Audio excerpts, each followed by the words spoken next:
Сәлеметсіңдер ме, балалар? Сауат ашу сабағымызды бастаймыз. Оқулығымыздың 101-ші бетін ашамыз.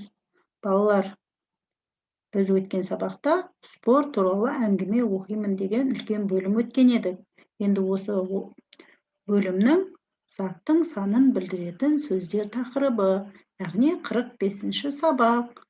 Балалар, ал бүгінгі біздің сабағымыздың мақсаты тақырыпқа байланысты керекті сөздер, сызбалар, суреттер, белгілерін қолдана отырып, жай сөйлемдер, мәтін құрастыру және жазуды үйренетін боламыз. Және де жазу жолын, жол аралық кеңістікті, жолдың жоғарғы және төменгі сызығын сақтап, әріп элементтерін каллиграфиялық талаптарға сай жазуды үйренетін боламыз, балалар.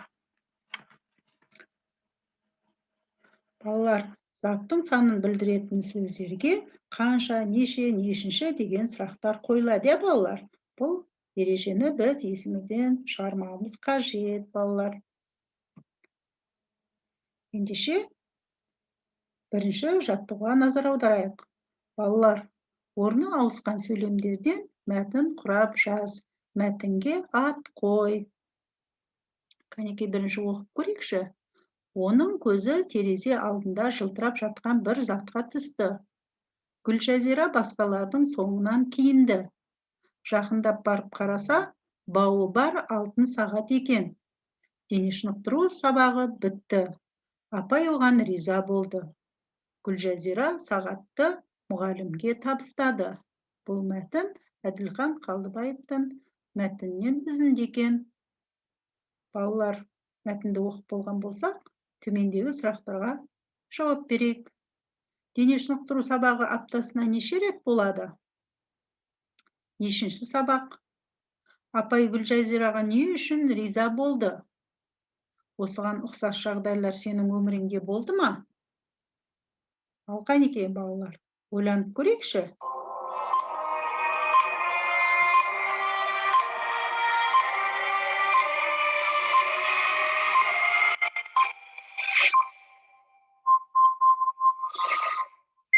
Балалар, ойланып болған болсаңдар, тексеріп көрейік.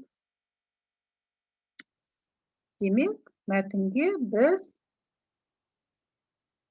адал оқушы деп ат қойсақ болады екен, және мәтінге орны ауысқан сөйлемдерден мәтін құрап жазу керек еді.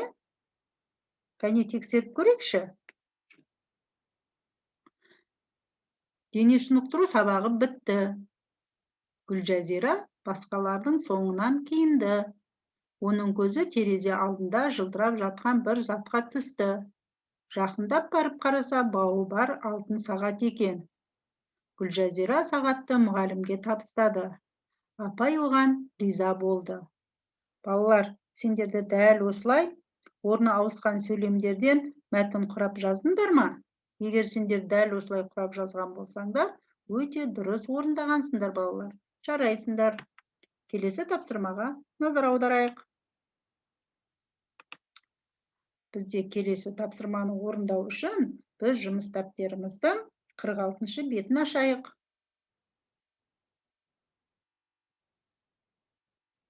Ұйқасын тап, құрастырып жаз, дейді балалар.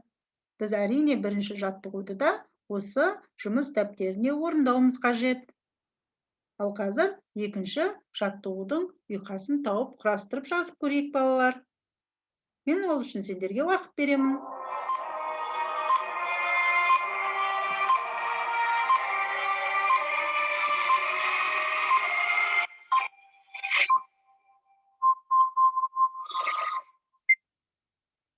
Балалар, бізде екінші жаттығуда ұйқасын тауып құрастырып жаз дейді. 100 деген сөздер бар екен, енді қане тексеріп көрейікші, біз қалай орындадық.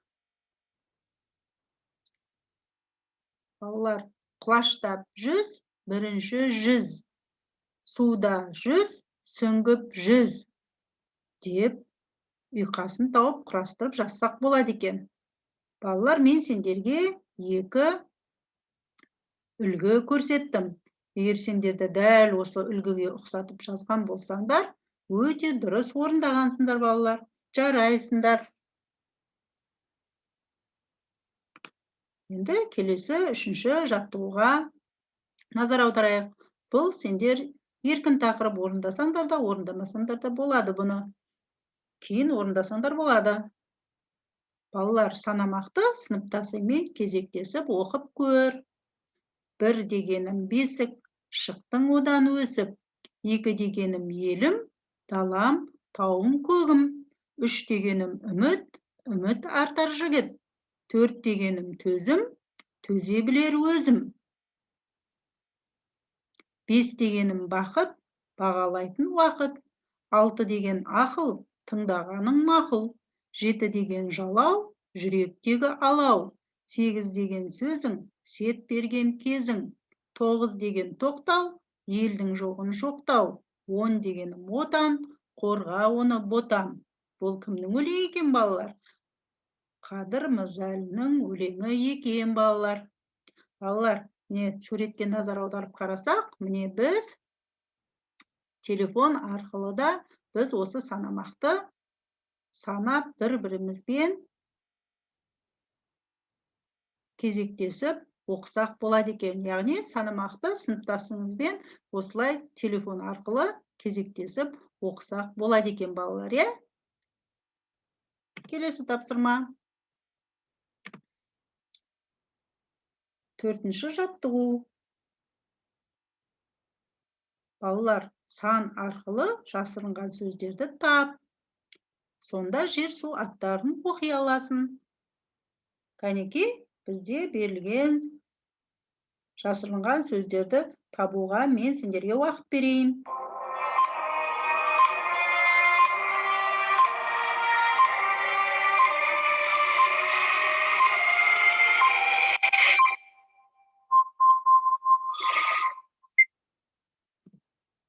Ендеше тексеріп көрейік. Демек, ол Жетісу, Екібастұз, Бесағаш деген сөздер екен. Яғни біз осындай жер су аттарын оқи алдық. Балалар, сендерді дәл осылай тапқан болсаңдар, өте дұрыс тапқансыңдар, жарайсыңдар. Балалар, осымен бүгінгі бізге берілген тапсырмалардың біз барлығын орындап болдық. Енді сабағымызды бекітіп көрейік, балалар. Бүгін біз тақырыпқа байланысты керекті сөздер, сызбалар, суреттер, белгілерін қолдана отырып, жай сөйлемдермен мәтін құрастыру және жазуды үйрендік. Жазу жолын, жоларалық кеңістікті, жолдың жоғарғы және төменгі сызығын сақтап, әріп элементтерін каллиграфиялық талаптарға сай жазуды үйрендік, балалар. Егер біз осылардың барлығын білетін болсақ, бағалау бағдаршамы арқылы өзімізді бағалап көрейік, кәнеки. Балалар, егер сендер түсіндім дейтін болсаңдар, жасыл түспен, ал түсінген сияқтымын дейтін болсаңдар, сары түспен, мүлдем түсінбедім дейтін болсаңдар, сары түспен дәптеріміздің шетін бояймыз. Егер сендер түсінген сияқтымын, мүлдем түсінбедім дейтін болсаңдар, онда бұл сабақты басынан бастап қайталап көрулерің міндет. Солай етіп, барлығын түсініп алуымыз қажет екен, балалар. Балалар, мен әрине сендердің барлықтары түсінді деп ойлаймын. Осымен біздің сабағымыз аяқталады. Келесі кездескенше сау болыңдар.